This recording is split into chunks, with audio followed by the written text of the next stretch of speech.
Welcome to Game Changers Live from Miami, Florida. My name is Sergio Tigera. I'm your host.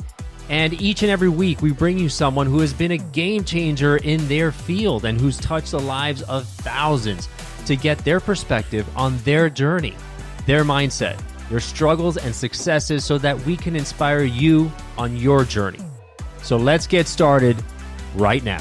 And welcome to Game Changers Live, coming to you from our home studio at Florida International University's College of Communications, Architecture, and the Arts. Thank you so much for being a loyal listener and watcher. We're a top 2% podcast ranked globally by Listen Notes. So thank you so much, because we offer tremendous value here with game changers from all over the world.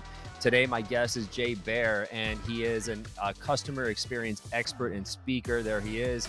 We met at the Chase for Business event here in Miami. He's been on tour like a rock star for about, 3-6 months? A while. 2 years, while, yeah. Something like that, global world Feels tour. like 2 years. It's been about 6 months, but it feels like 2 years for sure. Yeah. I don't know how the rock stars do it. Exactly. With no drugs, right? Imagine that. So he's a trusted advisor to over 700 brands and about 40 plus of the Fortune 500. He's a Hall of Fame keynote speaker and MC. He's also a New York Times bestselling author and 7 books. And we'll talk about one of them that he's got right here. Little quick one here. Ooh. And he's a founder of 5 multi-million-dollar companies. So ton of experience, in the business world. Obviously, you've put together a lot of success and you've replicated in a number of different industries. You're even in the tequila business now as well. But your forte, your strength is really in. Let's see it. Let's do the plug here. Which one is it? Yeah, this one. I don't own this one, but this is a great brand called Pasote. So that's what keeps you going. It's going. Gonna be the one tour. Closest to my hand. That's what keeps you going on tour. That's for breakfast. Yeah. So here's his book here, The Time to Win. You can check it out. It is, what I love about this is that it's a quick read, hence why it's so valuable to have your time on your side. So Jay, tell me about your background a little bit, kind of how you got into the marketing space, and then we'll go into the book a little bit later. I started in political science. I was a political science major at the University of Arizona. When I graduated, I managed political campaigns for Congress and governor, and even worked on a presidential campaign or two. But I realized pretty quickly that that's a tough business and not a super fun business to be in. Oh, actually. Yeah, especially nowadays. So I got out, and I was actually working for the government as a spokesperson briefly. And I had some beers with some friends of mine from college, and they had started the very first internet company in Arizona. And they said, we don't know anything about marketing. And I said, well, that's fine, because when you say the word internet, I don't know what that word means. Nobody did. This is in 1993, right? 1993. So they started the first internet company in Arizona? Yeah. And so I was like, okay, I don't want to work for the government for one more day. It's not my speed. I'm going to join up this company. So I end up as the vice president of sales and marketing of an internet company. And it was so early in the life cycle of what we now would consider to be sort of digital. Right. Domain names were free. You could get any domain name you wanted and not pay anything for it, because nobody wanted to have a website. There was no value to it. Yeah. None. Why would you have a website? Why would you want your customers to be able to get a hold of you when you're closed? That's what people would say. Mm-hmm. So you'll like this story. This is a game changer story. So my partners and I in this early internet company registered a bunch of domain names. And one of the ones that we registered was Budweiser.com. Oh my God, you're kidding me. We get a letter from Anheuser-Busch, because email wasn't even invented yet. And we get a letter that says, hey, we're going to build the first website ever for Budweiser beer. And it says here that you guys own the domain name. We'd like it back now. Yeah, just give me that back. We're not just going to give it to you. We're not stupid. We may be young, but we're not stupid. I'm not going to just give it to you. So we negotiated forwards and backwards and forwards. And we sold Budweiser.com to Anheuser-Busch in 1993. Wow. For 50 cases of beer. You're kidding me. That is a true story. 50 what? Cases of beer. And my favorite part about this story is hilarious. Is we literally had it in the contract, like written by a professional attorney. Bottles, not cans. What? Because you got to keep it classy. Yeah. So that's how long I've been doing it. That's how I got Damn. started in marketing. So I started in marketing way back in those days, and over the next 30 years, I've had a series of digital consultancies, online marketing advice and counsel, and then over time, as digital became more and more of the overall business ecosystem, it just made a lot more sense to kind of focus on customer experience across the board because so much of the customer experience is digital now. So I kind of come at it from that side. Yeah, and that communicating and connecting with somebody in a digital format obviously is very different and takes a completely different kind of lens to look through. We Yeah. know that it dominates today's world of business and everything else. Back then it didn't, but you saw it coming and you kind of learn, okay, what works and what doesn't work, because it's like learning a whole another language. Communicating via digital and social Yeah. channels is a completely different skill set and way to look at things. So how did you start learning about it? Was it just kind of trial and error? Very much so. And it's actually one of the things that attracted me to digital to begin with is I really liked politics, electoral politics, not so much lobbying, but electoral politics, because the day after the election, you either won or you lost, right? There's no ambiguity about success.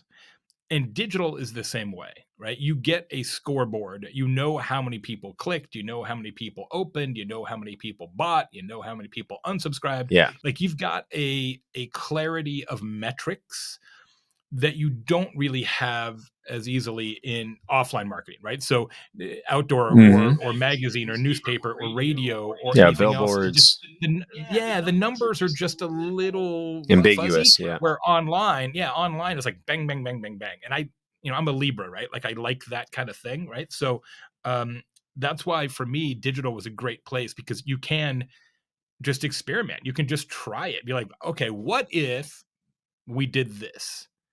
And then you can just test it and see, right? Which is Right. great. And so I still use that to this day in my businesses and, and sort of test and optimize and learn over time. But the one thing that digital has definitely sort of brought down upon all of us is this constant thirst for shorter and faster. Right. Yeah. What's one thing that really surprised you, that caught you off guard when you tested and you're like, wow, this is not what I expected to work?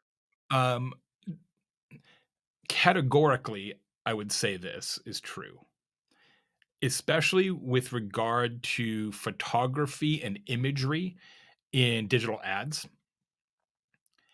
Every time you try to do something nice or aesthetically pleasing or what you would just consider to be, oh, that's a nice photo, it works way less well than the kind of what you would consider to be, that's a crappy photo, right? Like for some Yeah. reason, quality actually works less. It's less And effective I think it's less trusted. Like it's because it's not too good. authentic, because it's not real. Yeah. Yeah.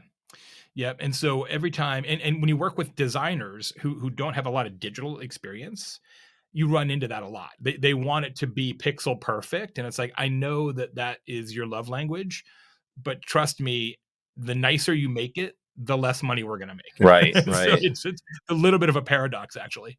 See, that's interesting, because I think what relates through there, and in my thinking, is authenticity. Is that people, it's relatable. It's like, oh, that's a picture that I could have taken. That seems real. It doesn't seem so. That's why TikTok is so popular. People are just running and gunning, right? They're not there's Right. no Hollywood film crew making TikTok videos. It's just someone turning on their camera. Yeah. No, and the algorithms are proving it, right? They're doing it for a reason, because it works, and Mhm. it keeps your attention, right? That's So it. our attention spans are getting shorter. What are some of the most effective ways to communicate nowadays? If you're a company trying to get your message across, you're saying, kind of short bites, right? Kind of short bites, clear messaging. Yeah, I would say a couple things. I just did a presentation on this on Friday, a different one than the one that you saw. There's sort of three things that you should do to break through inattention. And the reality is that every customer consumer in the world does not want to hear from you, right? They're like, please don't market to me because it's just a lot. Yeah. It's just a lot. So there's three ways that you can kind of fight against them. First thing is to be massively relevant, very specific. So what I like to tell people is broad is flawed. And that's actually really different from how it used to be when I started. So earlier in my career, the idea was reach as many people as possible who might be interested in buying your thing. Right. Spray and pray, kind of. Totally. And that doesn't work anymore. What you want are people who are very specifically in the market or could be, because you want every customer or prospective customer who hears your message to think, oh, that message was tailored just for me. Yeah, they're speaking to me. My God, like exactly. Yeah. So relevance has to go up. So that's one way. Second way is to make sure that you feature real people in your communication. So there's actually a relevancy rank that's really important here. Messages from actual customers, for example, are trusted the most. Messages from the employees of your company are trusted second most. Messages from sort of the CEO, the president, the owner are trusted third most. And then the one that's trusted the least is ironically the one that gets made the most, which is messages from the company. There's not really any with human face actors on and it at all, or even not even any not people, even actors. just sort of like, Allstate or whatever. So Yeah. you can really flip that on its head and just say all the things that you're making and creating. How do we feature real people, ideally customers, in those communications? That really helps. And the third one you touched on, which is as often as possible, multimedia and shorter, right? I mean, the 15-second video is the coin of the realm in a lot of great communication now. Because if you have video, you have audio. If you have video, you've got text. Just transcribe it, etc. Right? So start with video, I think, is the best approach. And how about humor? Because you see a lot of kind of funny, quick, witty humor now, especially in the insurance commercials, right? The Progressives, etc. I've done some research on that actually. It can be fantastically effective, and certainly the insurance category is one that really leans on it almost across the board. Because it's like the most boring category possible. Right? There's like nothing fun or interesting. We got to go with something. I will say, and this is not big news, but you just have to be careful, because what's funny to you may not be funny to somebody else. So you've got to make sure that your humor is sort of tested across a fairly broad group of potential customers, because you can actually slit your own throat with humor if you're not careful. Yeah. Right. Exactly. Yeah. So as we know that time is becoming a factor, we're inundated with so much information. It's almost like we need to kind of stand out from the crowd. Not only in digital forms, but in the way we communicate, in our rate of responsiveness. We're busier than ever. We're flooded with to-dos and inboxes and everything else like that. And so one of the concepts that you introduce here is how to exceed customer expectations by using speed. So let's talk about that for a little bit. Yeah, so I did. Every time I write a book, I first start off with a very comprehensive research project. I don't want to stand up there on a stage or ask you to buy a book that is, well, Jay says that you should do this. Yeah, it's based on data. Yeah, like I want to validate it first. So I did a huge research project. It's actually the biggest research project ever done in the US on the relationship between responsiveness and revenue. And it turns out that customers care more, we all care more, about our time than ever before. Because we do feel like we're busier, and we know that life is precious, and there's a lot of other reasons for that. Some of it's the pandemic. But what we found in the research, Sergio, is 2/3 of customers now say that speed is as important as price. And if you know that to be true, you should ask yourself, do you run your business as if that were the case? And the answer in most cases is no, right? Most businesses want to be fairly responsive, right? That's why they're still in business. Right. But speed is not at the top of their list of priorities. It's not a differentiator. No, but I submit in this book that it should be. Like, you should elevate speed on your list of priorities because your customers already have. And if you do that, if you say, all right, we are going to be the most responsive business in our category, it will make you money, and not just a little bit, because half of all customers will hire whomever contacts them first, regardless of price. Doesn't matter what it costs. Hmm. Half. That's a great point. And I think you made a point at the Chase for Business event and we've all experienced this, right? When we hire a handyman or somebody to come Mhm. give us 3 quotes to redo our pergola roof or whatever, windows, and one guy gets back to you just, boom, immediately. The other guy takes a week. And by that time, you've already made your decision because it's like, Absolutely. don't waste my time. It's almost disrespectful. That's it. We actually studied this a lot in the research, how customers' feelings change when businesses are faster or slower than they expected. And it really is about feelings and psychology. It's very powerful. So when you're slow to get back, so you need a pergola roof, and it takes a week to get a voicemail back, those customers literally feel disrespected. And that's not a great start to a business relationship, No. right?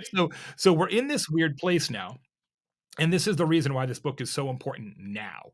2 years ago, no. Now, yes. We're in this place where we interpret responsiveness as respect, and we should do something about that, right? And businesses that lean into that opportunity will outperform their competitors until their competitors figure it out. And that's interesting because a lot of companies will say, okay, we're not hearing back. We got to lower our price. And like you said, price is not the predominant issue. It's not. We always think it's price. We always tell ourselves that we lose on price, but usually it's not price at all. Right, right. And like for me personally, if someone wastes my time, that there's nothing worse than you can do to me than waste my time because I value it so Yeah, much. And it's that's it. just like, oh, forget it. Like you're on my it. on my blacklist.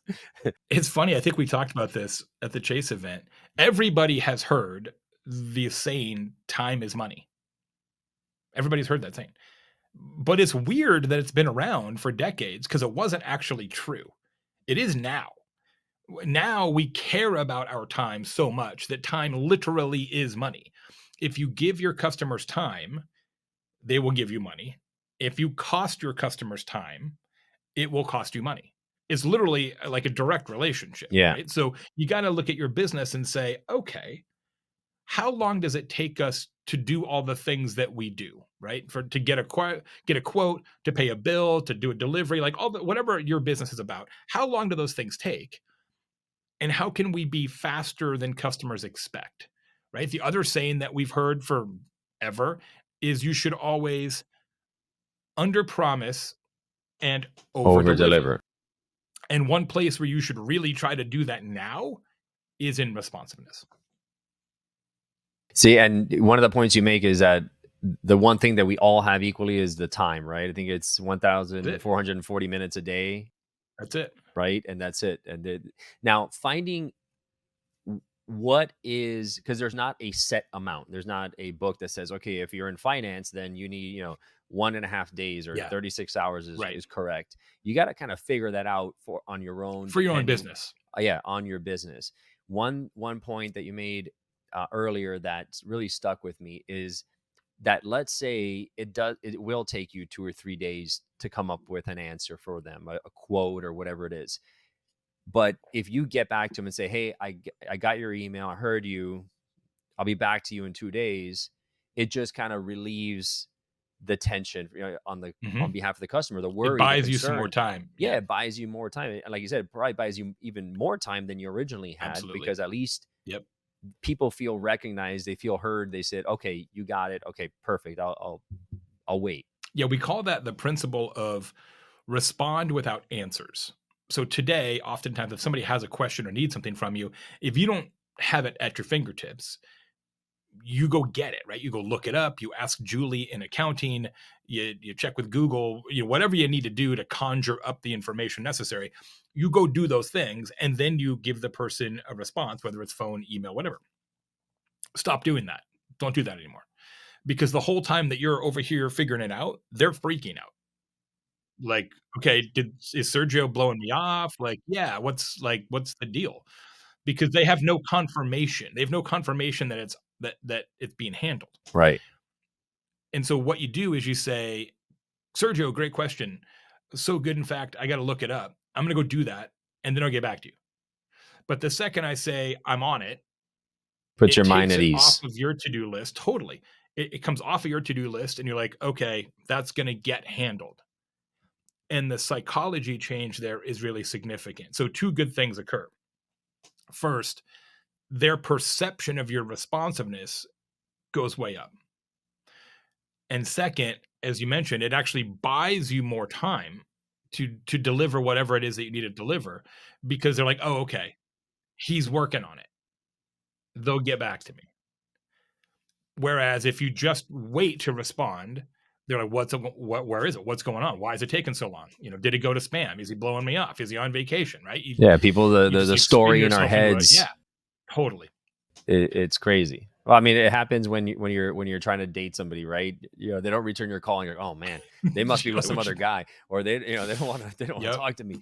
We tell our stories so much in our head, and if you're able to relieve that, that's huge, and it says a lot about your about your company. So that's a great way to stand out. So every company has to figure out, kind of dial in where it's the right zone. But one thing you mentioned also is that you can be too fast, right? Then it kind of comes off as creepy, or if you're too responsive. Yeah, it doesn't happen that often, but like let's say you go back to your pergola example, and you need to get a pergola roof, and so you get a hold of, you leave a voicemail, and the vendor calls you back in 1 minute and says, hey, I can be over there in 10 minutes to start the job.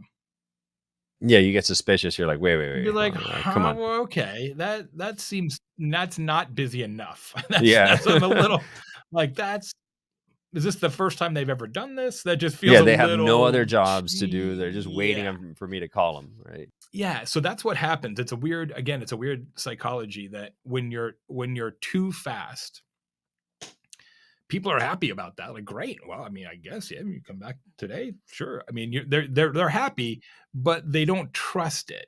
Right. It hurts your trust when you're too fast. Now, it doesn't happen that often that people are too fast, but it does happen.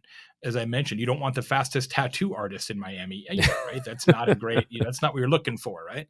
Who can get me a tattoo in the next 90 seconds? Go. So what you're looking for in your business, I call this principle the right now, which is like the Goldilocks zone for responsiveness. Yeah, the correct now. Certainly not too slow, but also not too fast. And you got to kind of figure out what that is in your business. And it is testable, right? So you could say, all right, what if we call people back in 2 days? How does that work? What if we call them back in a day? How does that work? What if we call them back in 4 hours? How does that work? What if we call them back in 2 hours? Like, you can literally figure this out. Mm-hmm. You just have to build a structure to do it. So one of the things you mentioned is the time to win framework. So tell me about that. So because I've been a consultant a lot longer than I've been a speaker, all of my books have very specific kind of actionable advice. And some of the things we've talked about here are in the framework. There's 6 pieces in the book. Even though the book is very short, you can read it in an hour, which is intentional because I started to write a regular book. I've written 6 other full-length business books in the past. And I started to write this one, and I was like, I can't ask people to spend 5 or 6 hours reading a book about speed. It doesn't make any sense. It's the exact opposite of the advice in the book, right? So, I mean, think about it. If this was a 400-page book about speed, you'd be like, this doesn't make any sense to me. This is crazy, right? So, yeah, it's a really short book, and so far people love it because it's got all the key info in there, and it's only like $9 too on Amazon, right? So you're not making a huge investment. I guarantee you'll make a lot more than $9 from these principles. So yeah, there's six pieces of the framework, and that the people can actually put into practice. One of them is to respond without answers, and one of them is to kind of figure out your right now, as we talked about, what's the perfect amount of elapsed time. So it's set up so that people can really put this into practice, because otherwise, what's the point? Exactly. Yeah. Fantastic. So what is next on the docket for you? What advice would you give to other customers, other businesses when they're trying to kind of figure out their Yeah. cutting edge and so forth, if they haven't incorporated this time into their strategy? I mean, the reality is all the things I recommend in this book, The Time to Win, you're going to do. Every single thing I recommend, you're going to do eventually, because speed expectations never go backwards. As we talked about, I've been doing this for 30 years now. I've never in my entire career heard a customer say, "Hey, you know what? Next time, why don't you guys just do that more slowly?" Nobody ever says that, right? So consequently, what was fast 5 years ago is slow today, and on and on and on and on. So all the things in the book are going to happen in your business. It's just whether you do it now or 5 years from now. But if you do it now, you'll outperform your competition. And that's an opportunity you should take advantage of. So that's interesting. So I've seen some companies where they say, okay, your delivery time is X, but if you want it a little slower, we'll give you a discount. Hmm. Yes, or faster, or I'll charge you more for faster. Yes. Right. Kind of set the bar higher, charge the premium, but then give them a discount if they want it a little slower. So how do you, Yeah, especially because then the customer can kind of manipulate their own comfort level, right? Which is giving the customer that kind of buy-in and personalization. If you can execute on that in your business, I love that approach. Actually, you know what Sergio, I read this article just the other day. There's some grocery stores and pharmacies and stuff, mostly in Europe, but some in the US too, that are purposely installing a slow lane, and it's mostly for elderly people who love to chat, and so they can just, like, hang out and talk to the teller and, like, it takes them, like, 20 minutes to check out, and they're like, "This is what we want." I love it. That's hilarious because yeah, more than often you're in the line. Nobody likes to wait in line at the grocery store, right? Except for perhaps Exactly, some and elderly old folks. people.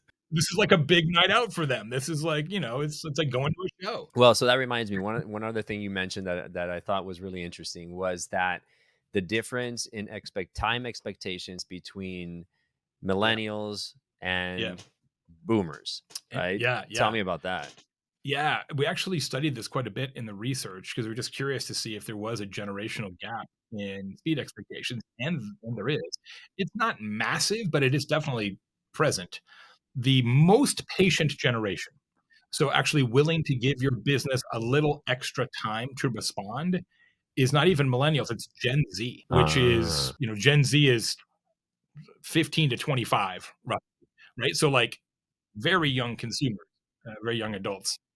And then the least patient generation are boomers who are retired, who in theory have nothing else to do than wait. But I think because they have so much time, they're like, 1 minute feels like an hour to them or something. So yeah, it was a surprise. I actually thought it would be the opposite. but Jay, this has been fantastic, man. A lot of golden nuggets in this book, The Time Thank to you. Win. You can check it out on Amazon.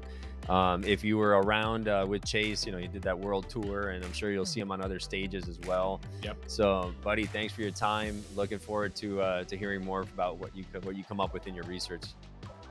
My pleasure. Great to be here. I really appreciate the opportunity. Thanks, everybody. Awesome. All right, fellas and ladies, thank you so much for listening. Make sure to like and subscribe this. Make sure you share it with somebody who needs to hear it, because this information can be a game changer, not only for you, but for those that you love and support. Thanks a lot. We'll see you next time.